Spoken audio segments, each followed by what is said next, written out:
This episode is also going to include an additional update, regarding Portland Thorns out of the U.S. soccer investigation update. So, just in terms of this update, the series of events that have followed the release of the Yates investigation, that really sort of centered and highlighted three specific franchises within that one report: Portland Thorns, Chicago Red Stars, and Racing Louisville. Portland Thorns have released a number of statements, including some actionable items. The most recent Portland statement is from primary owner Merritt Paulson.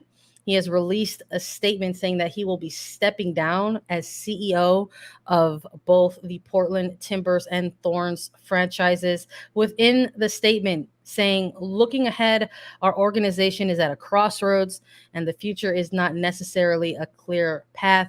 No matter what happens, ensuring the long-term health and success of the Portland Thorns is critical to me, as I know it is for our players and the community. He went on to also issue apologies within this statement, saying, I'm holding myself accountable for not doing enough. I owe Sinead Fairley, Mana Shim, the Thorns players, and the NWSL my tireless effort to actually make sure what happened in 2015 never happens again. I apologize to our players, the organization, and the Portland community for the mistakes that we made, including not being publicly transparent about Paul Riley's termination. Our organization's failures and mistakes were ultimately my responsibility and my responsibility alone.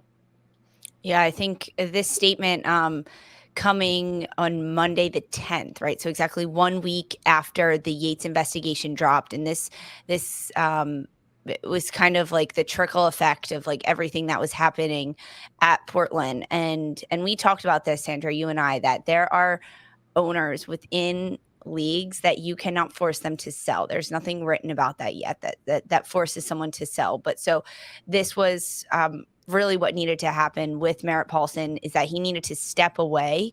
And he did that earlier, but now stepping away from being CEO. He had been there with the organization, actually like really involved, his family really involved with the MLS and with the Thorns and the Timbers organization. He was an owner and operator of Portland organization since 2017. And the Thorns were founded in 2012. But how this connects is that in the Yates report, it was very explicit in saying that Merritt Paulson was the owner of the Thorns while Riley was there. Paulson was aware of the investigation in 2015 with the Thorns, and he helped Riley, and he fired Riley for cause. But then Paulson was also the same one that put out the tweet from Portland saying, we're going our separate ways. Best of luck to Riley. Then, because that investigation was never made clear to the public, never made known to anyone else, Riley was then able to go on and coach for another 6 years in the NWSL. He went on to Western New York Flash and then ultimately got moved to North Carolina. There was no transparency from Paulson about why Riley was fired. And Paulson failed to tell the truth in this situation. He minimized Riley's actions, and he didn't discourage North Carolina Courage from hiring Paul Riley. And also in the Yates investigation reports, it said that the Thorns interfered with access to certain witnesses, relevant witnesses for the investigation, and raised suspicious legal arguments in an attempt to impede our use of relevant documents. So not only did Merritt Paulson help cover up what Riley did in 2015 and what was reported by the players of the Thorns then, but also during this investigation over the last year, not cooperating with Sally Yates and the investigation team to help uncover what was happening, because he knew what he did. He knew he shouldn't have done that. Oh, it's clearly I'm getting tired at the time, did they? I just am like, it's at the time, maybe not, but as the investigation is happening, after the Meg Linehan Athletic article comes out and Merritt Paulson's name is all over it, and then the NWSL joint PA and league investigation launches, and then the independent Yates investigation launches. Yeah. Paulson knew. He knew. And I just say like, did they, in the sense where it's like, this is just like the normal, Like this was just like normal reaction Oh, and behavior. completely. It was just accepted normal protocol in the minds of certain men, specific men in executive positions, to just sort of receive this information and then wish this other person who committed tons of misconduct, wish them well. Just go ahead and wish them well in their next endeavors. And when they're going to get hired by a new organization, a new club, a new team, say, yeah, he's going to be a great coach.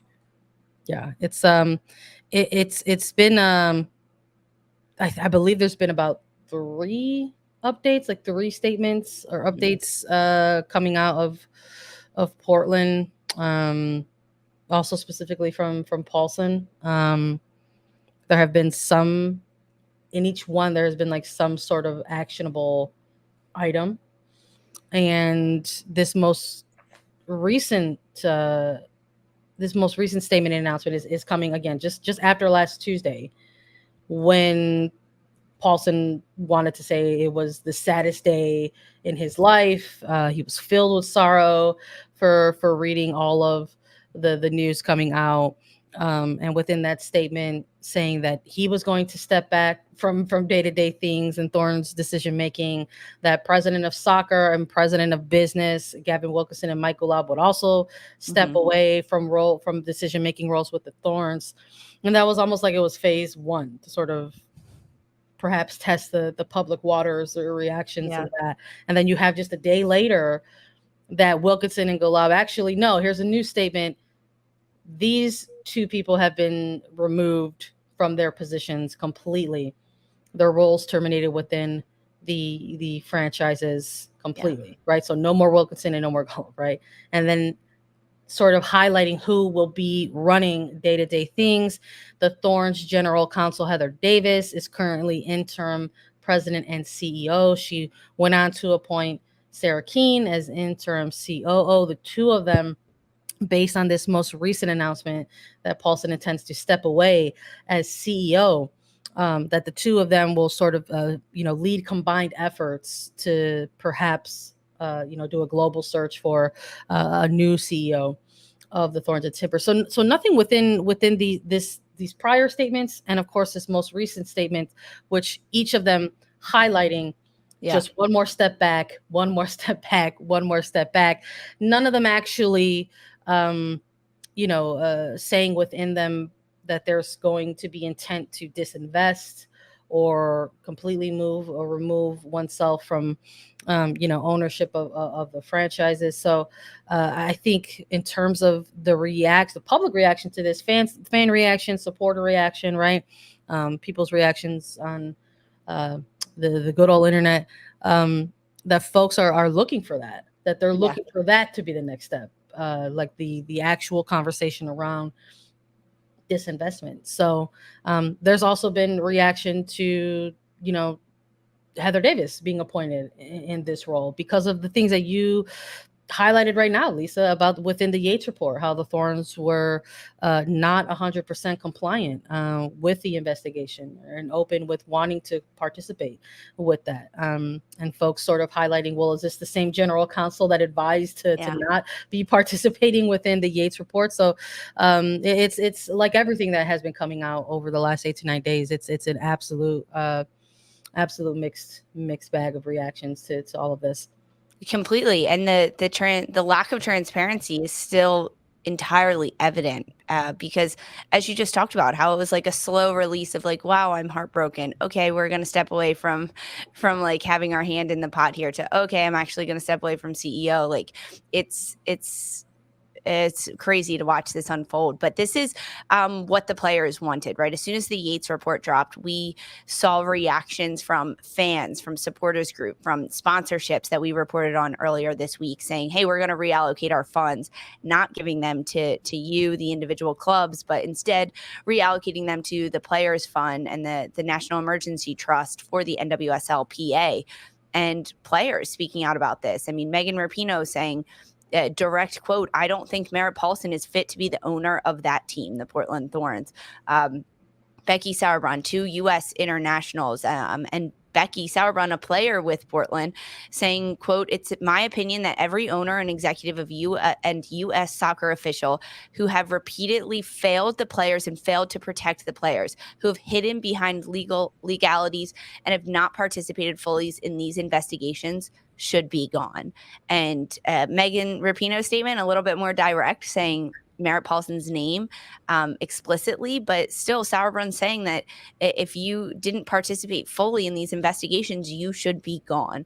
And that's a finger point at someone like Merritt Paulson. So this is what the players wanted. This is what they were calling to action for. There's still more to be done, though, because Arnim Whistler, the owner of Chicago, and the money and statements in this, but this is the players' voices are being heard. That's what I'm getting from this to some extent. And at least it's being talked about in the media. Yeah, I mean, I think there's some of this common thread that we've talked about in some of these statements, whether it's been from franchises directly or within some of the collective statements that we've seen from players, including the NWSL Players Association, that there has been this constant mention of the joint investigation that is still to come between the league and the NWSL Players Association. So that's something I think that folks are also still waiting on. I would imagine that that's not going to be coming out as NWSL playoffs are happening. I would imagine that we have to anticipate that, post NWSL calendar year. But it's important to highlight those things, the statements of the players. I mean, and these are players who were just in Europe. These are statements out of an international window where they were getting ready to play two of the biggest programs in the world. And it's not just, Sauerbrunn or Rapinoe, players who are veteran players who have been around for a very long time saying these things. There was comment from, Lindsay Herrera, who's with Lyon right now, and the difficulties of processing that type of news, knowing that she, had worn a Thorns jersey for so long. She is someone on a contract with intent to return back to that franchise, that that it was all very difficult to process. Crystal Dunn as well, saying that it was very difficult to find joy, right, in the jersey and in the game right now. And you got to listen when players speak up. I don't think if we've learned nothing else over the last year or so, that's, I think, one of the main things that people are sort of walking away with. And, in terms of another step back, of the already 2 steps back that, Paulson has sort of taken over the last week or so, I think for this one, this sort of feels like the biggest of those steps, right? Removing oneself as CEO of not just, Thorns related, soccer related things, but of both franchises. So no longer CEO, but still the owner.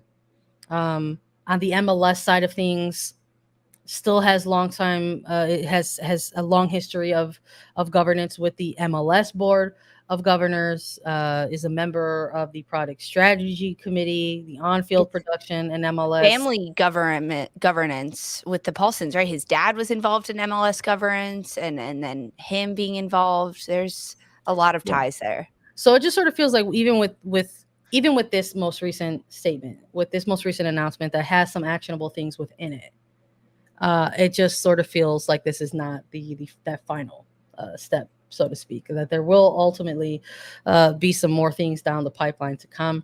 But again, this is just the latest in terms of what's been coming out in terms of reaction and fallout from the Yates investigative report.